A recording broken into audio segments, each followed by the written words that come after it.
আসসালামু আলাইকুম সুপ্রিয় শিক্ষার্থীবৃন্দ, কেমন আছো সবাই? আশা করি সবাই ভালো আছো।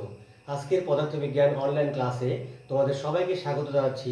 আমি মোহাম্মদ শফিকুল ইসলাম তুষার, প্রভাষক পদার্থবিজ্ঞান, ইকবাল সিদ্দিকী কলেজ। আজকে আমরা পদার্থবিজ্ঞান বিষয়ে চতুর্থ অধ্যায় অর্থাৎ কাজ, ক্ষমতা এবং শক্তি থেকে আলোচনা করব। আমাদের আজকের আলোচ্য বিষয় চট্টগ্রাম বোর্ড 2017 সালের সৃজনশীল প্রশ্নটি সমাধান করা। তাহলে আর দেরি না করে চলো আমরা আমাদের ক্লাসটি শুরু করি। প্রথমে আমরা ক এবং খ নং প্রশ্ন নিয়ে কথা বলবো। ক নং প্রশ্নে বলা হয়েছে বৈজ্ঞানিক প্রতীক কাকে বলে। আমরা জানি যে পদার্থবিজ্ঞানে কতগুলো সমীকরণ ব্যবহার করা হয়। এই সমীকরণে কিছু সুনির্দিষ্ট কতগুলো রাশি ব্যবহার করা হয় এবং কতগুলো নিয়ম মেনে এই রাশিগুলো ব্যবহার করা হয়। এই রাশিগুলো কি বলা হয়েছে বৈজ্ঞানিক প্রতীক। আমি আবার বলছি যে পদার্থবিজ্ঞানে সূত্রাবলীতে নিয়ম মেনে যে সকল প্রতীক ব্যবহার করা হয় তাদেরকে বলা হয় বৈজ্ঞানিক প্রতীক।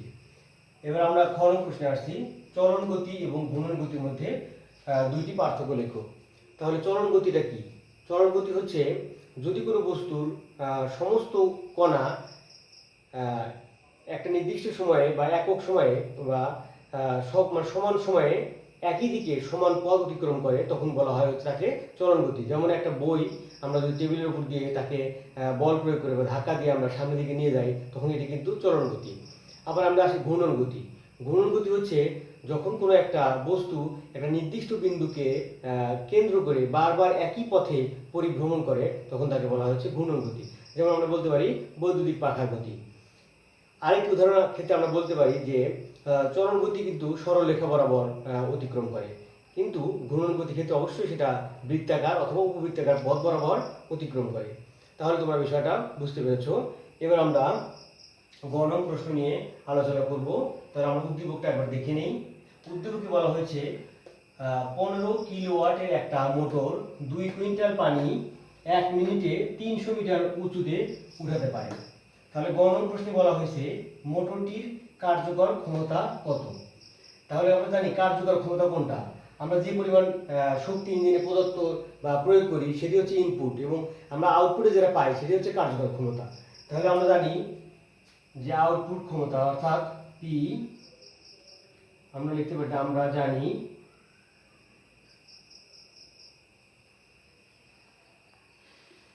P output equal to W by T বা mgh বাই টি। তাহলে এখানে আমরা দেখি মানগুলো কি কি দেওয়া আছে। প্রথমে আমরা মানগুলো লিখব।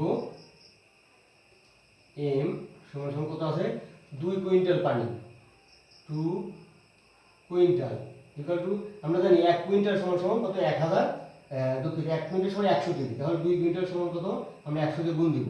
তাহলে কত পেলাম আমরা 200 কেজি। আমরা m এর মান পেয়ে গেছি, আমরা g এর মান জানি, আর h ইকুয়াল টু কত 300 মিটার এবং t equal to 1 minute equal to 60 second. আমরা বের করব p output equal too hot. তাহলে আমরা এবার মানগুলো এখানে বসিয়ে দেব। তাহলে m এর মান হচ্ছে 200 ইন্টু 9.8 ইন্টু h এর মান হচ্ছে 300 এবং t এর মান হচ্ছে 60। তাহলে আমরা ক্যালকুলেটর ব্যবহার করে মানটি আমরা নির্ণয় করব। তাহলে 200 ইন্টু 9.8 ইন্টু 300 ডিভাইডেড 60। তাহলে আমরা পেলাম 9800 ওয়াট। তাহলে আমরা আউটপুট ক্ষমতা পেয়ে গেছি, এটি আমাদের কাঙ্ক্ষিত উত্তর। বলা হয়েছিল যে কার্যকর ক্ষমতা কত, সুতরাং আমরা কার্যকর ক্ষমতা পেয়ে গেছি। এটি খুবই সহজ একটি গাণিতিক সমস্যা। এবার আমরা পরবর্তীতে যাবো অর্থাৎ ঘ নং প্রশ্নে যাবো। ঘ নং প্রশ্নটি অধিকাংশ স্টুডেন্টদের কাছে একটু জটিল মনে হয়, কিন্তু তোমরা যদি ভালো করে একটু লক্ষ্য করো তাহলে খুবই সহজেই আমরা সমস্যাটি সমাধান করতে পারবো বলে আশা করছি। তাহলে তোমরা একটু খেয়াল করো।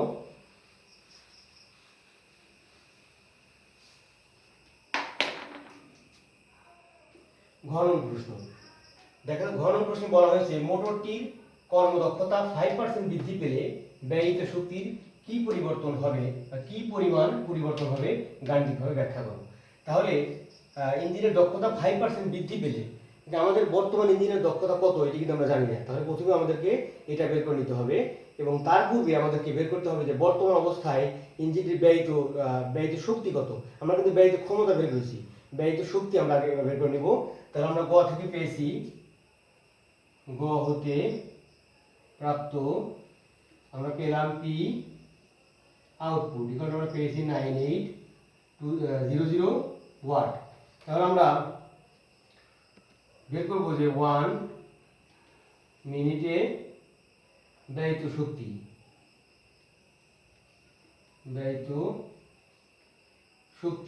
তাহলে ব্যয়িত শক্তি কিন্তু আসলে কৃত কাজ। আবারও একটু খেয়াল করবে যে ব্যয়িত শক্তি হচ্ছে কৃত কাজ, অর্থাৎ এটা ডাব্লুর মান। তাহলে ডাব্লু এদিকে আমরা ই ধরলাম, ই ইকুয়াল টু ডাব্লু বলতে পারি আমরা। তাহলে পি ইনপুট ইনটু টি। তাহলে এখানে আমাদের কি দেয়া আছে, পি ইনপুট কিন্তু আমাদের দেয়া আছে কত, আমাদের দেয়া আছে যে এখানে বলা আছে 15 kilowatt, 15 kilowatt equal to 15,000 watt, এটি আমাদের দেয়া আছে। এবং টি এর মান কিন্তু দেয়া আছে 1 মিনিট ইকুয়াল টু 60 সেকেন্ড। তাহলে এই মানগুলো আমরা বসিয়ে দেব। তাহলে আমরা পাচ্ছি পি ইনপুট ইকুয়াল টু 15,000, এর সাথে আমরা গুণ দেব 60। তাহলে আমরা গুণ করে কত পাবো, 6 দিয়ে 15 গুণ করে 90 এবং 0 4টা 1 2 3 4। তাহলে আমরা কত পেলাম, 9 লক্ষ আমরা জুল পেলাম। এটি হচ্ছে বর্তমান ক্ষেত্রে ব্যয়িত শক্তির পরিমাণ। এবার এটি আমরা প্রথম ক্ষেত্রে বলতে পারি। প্রথম ক্ষেত্রে আমরা এখানে লিখে নিচ্ছি প্রথম ক্ষেত্রে, যখন ইঞ্জিনটা বর্তমান যে অবস্থা আছে, অর্থাৎ 15 কিলোওয়াট এর একটা ইঞ্জিন বা মোটর 2 কুইন্টাল পানি 1 মিনিটে 300 মিটার উচ্চতায় উঠাতে পারে। এই অবস্থায় ইঞ্জিনটার ব্যয়িত শক্তি আমরা পেলাম কত, 9 লক্ষ জুল। এবার দ্বিতীয় ধাপে বলা হয়েছে ইঞ্জিনটির দক্ষতা যদি 5% বৃদ্ধি করা হয় তাহলে ব্যয়িত শক্তি মানে কিরূপ পরিবর্তন হবে, অর্থাৎ বর্তমানে এই পরিমাণ শক্তি ব্যয় হয় এবং দক্ষতা যদি আমরা বাড়িয়ে দিই, অর্থাৎ দক্ষতা বাড়ালে অবশ্যই ব্যয়িত শক্তির পরিমাণ কম লাগবে। তাহলে সেক্ষেত্রে আমরা কত শক্তি পাবো আমরা সেটি আমরা হিসাব করব।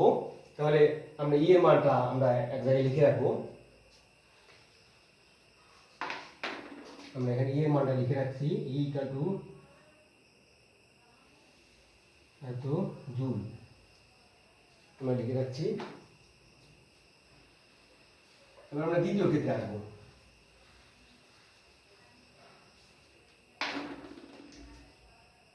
দ্বিতীয় ক্ষেত্রে তাহলে আমরা প্রথমে ইঞ্জিনের দক্ষতাটা বের করে নেব। আমরা আসলে জানি না দক্ষতা বর্তমানে কত, 5% বৃদ্ধি হলে কত হবে সেটি আমাদের বর্তমান দক্ষতা বের করা প্রয়োজন। সুতরাং আমরা জানি দক্ষতা এটা equal to P output by P input into 100%।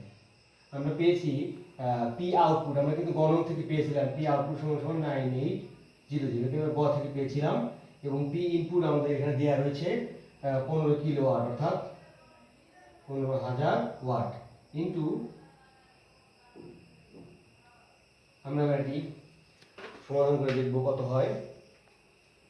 9800 divided 15,000 into 100। তাহলে আমরা পেলাম 65.33%, 65.33%। অর্থাৎ বর্তমানে আমাদের দক্ষতা রয়েছে 65.33%। এবার আমরা পরবর্তী ধাপে, অর্থাৎ দক্ষতা 5% বৃদ্ধি করলে কত হয়, দক্ষতা 5% বৃদ্ধি করলে তাহলে আমরা এটা প্রাইম ধরে নিই। তাহলে যেহেতু আগে 65.33 ছিল, সাথে আমরা 5% যোগ করছি, তাহলে আমরা কত পেলাম 70.33%।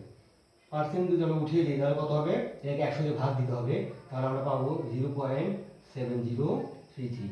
এটি আমরা পেলাম হচ্ছে ইটা প্রাইমের মান।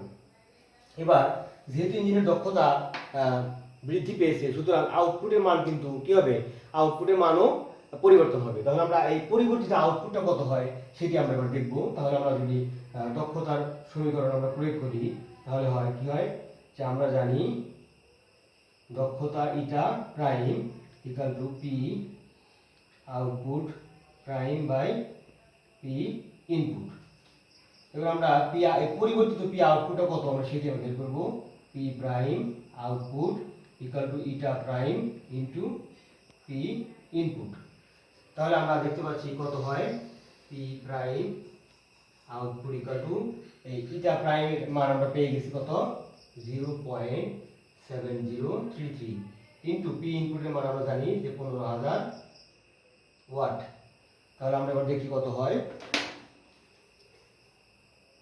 0.7033 ইন্টু 1500। তাহলে আমরা মানটি পেলাম 10,549। 10549.5 এই মানটি আমরা পেলাম হচ্ছে পি আউটপুট। তাহলে আমরা এবার দেখি আমরা কিন্তু পরিবর্তিত পি আউটপুটটা পেয়ে গেছি।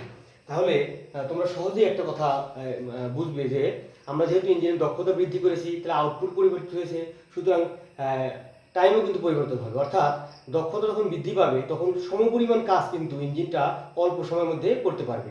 তাহলে সেই আগে ছিল 1 মিনিট অর্থাৎ 60 সেকেন্ড, এখন কিন্তু অবশ্যই সময়টা কম লাগবে। তাহলে সেই সময়টা কত, সেই সময়টা আমরা যদি টি প্রাইম ধরি তাহলে আমরা লিখতে পারি কত, আমরা এটাকে বের করে নিব। আমরা জানি P prime output equal to mgh by আমরা এটা ধরলাম টি প্রাইম ধরলাম এটাকে আমরা। তাহলে যদি আমরা টি প্রাইম ধরি তাহলে এই টি প্রাইম মানটা আমরা বের করব। তাহলে টি প্রাইম ইকুয়াল টু আমরা পাচ্ছি mgh divided P prime output. তাহলে এবার আমরা মানটি বসিয়ে দেই।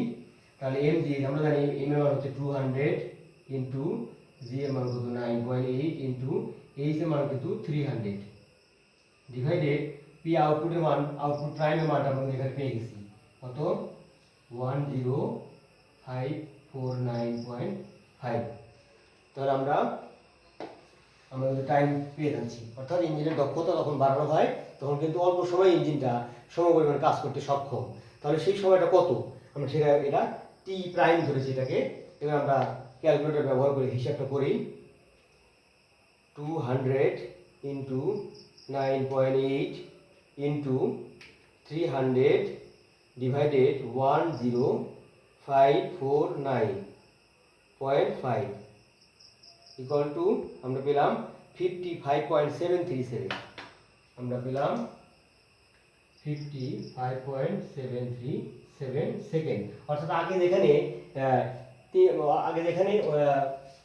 2 কুইন্টাল পানি 1 মিনিটে 300 মিটার উঁচুতে তুলতে পারতো, এখন ইঞ্জিনের দক্ষতা যদি বৃদ্ধি পেয়েছে তাহলে 55 বা প্লাস সামথিং সেকেন্ডে কিন্তু এই একই কাজ করতে পারছে। অর্থাৎ 55.737 সেকেন্ডে কিন্তু সেই কাজটা করতে পারছে। তাহলে আমরা এবার বের করবো যে ব্যয়িত শক্তি। তাহলে যেহেতু টাইম পরিবর্তন হলেও এবার ব্যয়িত শক্তিও কিন্তু পরিবর্তিত হবে। অর্থাৎ এই অবস্থায় এই ক্ষেত্রে ব্যয়িত শক্তি কত, আমরা এখানে শুধু টি এর মানটা পেলাম।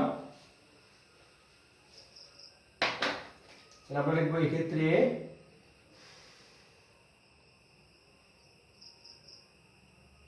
ব্যয়িত শক্তি, আমরা আগেই বলেছি ব্যয়িত শক্তি সমান কৃত কাজ। তাহলে আগে আমরা ই ধরেছিলাম, এবং এটাকে আমরা ই প্রাইম ধরবো। তাহলে ই prime equal to P input into T prime. যেহেতু ইনপুটটা পরিবর্তন হয় না, ইনপুট তো যেটা আছে সেটাই। তাহলে আমরা এবার পি ইনপুটের মানটা বসিয়ে দেব। আমরা জানি পি ইনপুট সমান সমান এখানে কত আছে 15,000 দেওয়া আছে, আর টি প্রাইমের মান হচ্ছে 55.737। তাহলে এবার আমরা ক্যালকুলেটর ব্যবহার করে মানটি নির্ণয় করি। 15,000 গুণন 55.737। তাহলে আমরা পেলাম 836055 836055 জুল। তাহলে এই পরিমাণ শক্তি আমরা পেলাম। তাহলে আমরা দেখতে পাচ্ছি যে পূর্বের যে শক্তি ছিল কত 90,000, এখন কিন্তু সামথিং হয়েছে, অর্থাৎ দুঃখিত, প্রথমে শক্তি ছিল 9 লক্ষ, এখন কিন্তু 8,36,055 জুল, অর্থাৎ ব্যয়িত শক্তির পরিমাণ কমেছে। অর্থাৎ যে ইঞ্জিনের দক্ষতা বেশি সেই ইঞ্জিন কিন্তু অপেক্ষাকৃত কম শক্তি প্রয়োগ করে সমপরিমাণ কাজ করা যায়। সুতরাং আমাদের কাছে চাওয়া হয়েছিল যে কর্মদক্ষতা 5% বৃদ্ধি পেলে ব্যয়িত শক্তির কি পরিমাণ পরিবর্তন হবে, অতএব ব্যয়িত শক্তির পরিবর্তন বা হ্রাস পাবে। ব্যয়িত শক্তির পরিবর্তন বা হ্রাস, আমরা একে ডেল ই দ্বারা প্রকাশ করি, del E equal to E minus E prime.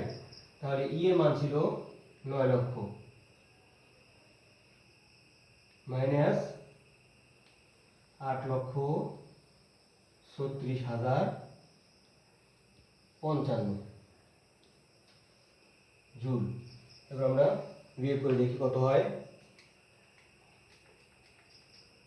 9 লক্ষ মাইনাস 8,36,055, তাহলে আমরা পেলাম হচ্ছে কত, 63945, 63945 জুল,